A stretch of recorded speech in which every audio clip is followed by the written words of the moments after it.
In 1923, Germany's currency collapsed. A wheelbarrow full of cash couldn't even buy a loaf of bread. But while the middle class starved, one man bought half the country for $0. His name was Hugo Stinnes, and he discovered the ultimate hyperinflation cheat code. While the public panicked, hoarding worthless paper or trying to find gold, Stinnes did the exact opposite. He went to the banks and borrowed astronomical sums of money. Why borrow a dying currency? Because when money dies, debt dies with it.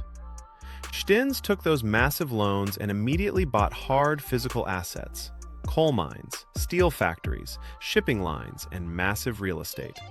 Then, he simply waited. As hyperinflation wiped out the value of the German mark, it simultaneously wiped out the value of his massive debt.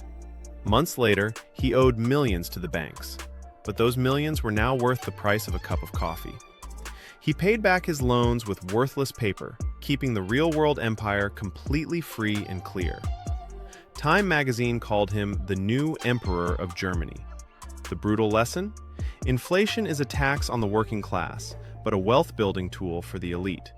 When paper money burns, the ones who own the infrastructure own the world. Subscribe to Ego and Empire. Learn the rules or be crushed by them.